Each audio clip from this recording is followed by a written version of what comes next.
Praise the lord. మత్తయి సువార్త 9వ అధ్యాయం 29వ వచనం.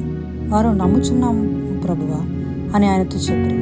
అప్పుడు ఆయన వారి కన్నులు ముట్టి, మీ నమ్మిక చొప్పున మీకు కలుగును గాక అని చెప్పినంతలో వారి కన్నులు తెరవబడెను. అప్పుడు యేసు ఇది ఎవరికి తెలియకుండా చూచుకున్నాడని వారికి ఖండితంగా ఆజ్ఞాపించాను. ఆమేన్. యేసు ప్రభువు ఆయన పరిచయం చేస్తున్నప్పుడు దారిలో వెళ్తుండగా కళ్ళు లేనివన్నీ ముట్టారు, స్వస్థపరిచారు. అప్పుడు ఒక మాట అన్నారు ఏంటంటే, నీ నమ్మిక చొప్పున, నీ విశ్వాసం చొప్పున జరుగుతుంది. అంటే దాని అర్థం ఏంటంటే దేవుని యొక్క శక్తి మన విశ్వాసంతో ఎప్పుడు కలిసి ఉంటుంది.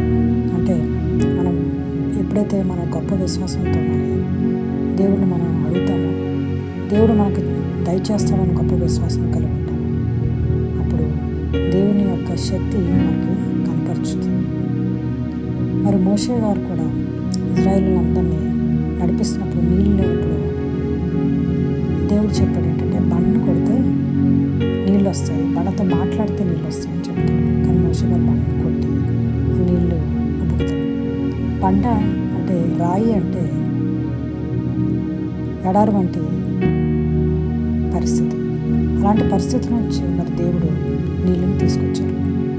హాగరు మంచి ఎడారిలో నడుచున్నప్పుడు తన కుమారుడైన ఇష్మాయేలుకి దాహం వేసి ఆఖరి స్థితిలో ఉన్నప్పుడు దేవుడు ఎడారి వంటి పరిస్థితి నుంచి కూడా నీళ్ళు తెప్పిస్తాడు. మరి ఈ రోజున మన విశ్వాసం గొప్పదైనట్లయితే ఏమీ కనపడదు మనకు. కొన్నిసార్లు ఏమీ జరగట్లేదు అనుకుంటాం, ఏమీ అవ్వదు అనుకుంటాం, ఏం చెయ్యాలో తెలియదు అనుకుంటాం.